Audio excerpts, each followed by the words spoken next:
Kuna watu hawajawahi kufanya kazi ngumu, lakini wanaishi maisha ya kifahari sana. Ndugu yangu, kama wewe unafikiri kufanya kazi ngumu ndio kutakupa maendeleo, basi pole sana, na hii video itakukasirisha. Kitu ambacho shule ilitufunza, kufanya kazi kwa bidii ndio kupata mafanikio, na kazi ndio msingi wa maisha. Sasa ndugu yangu, fedha haikutengenezwa katika mazingira ya kupata kila mtu, na haipatikani katika ufanyaji tu wa kazi.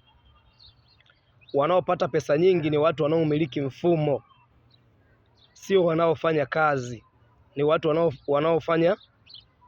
wanaotengeneza mfumo. Watu wanaomiliki mfumo ndio watu ambao wanapata pesa nyingi, tena wakiwa wamelala.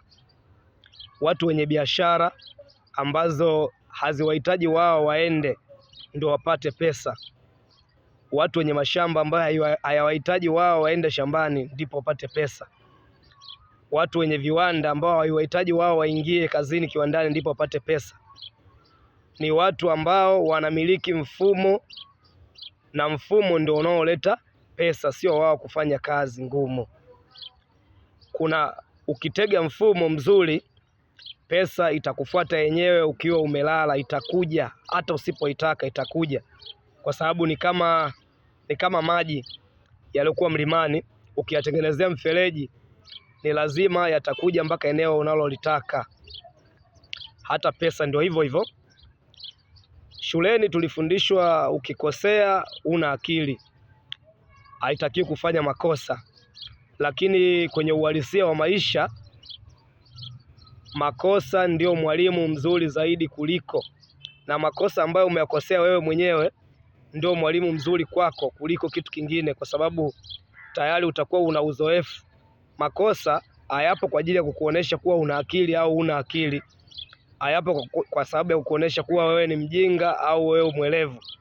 Makosa yapo kwa sababu ya kukuimarisha, kukusafishia njia, kukufanya urudie tena mpango wako, ukague kila hatari zilizopo, uboreshe kila eneo, na mwisho wa siku ufanye jambo hilo kwa ufanisi zaidi. Sababu hata watu waliofanikiwa zaidi ni wale ambao wamekosea sana.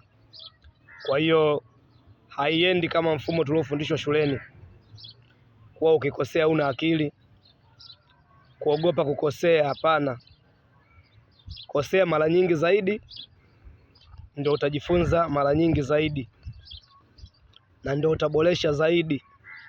Usiogope kukosea, kwa sababu watu wenye mafanikio makubwa ni watu waliokosea mara nyingi zaidi.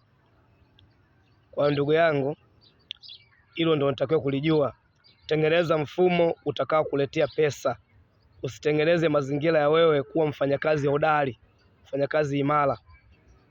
Utachelewa sana kupata pesa.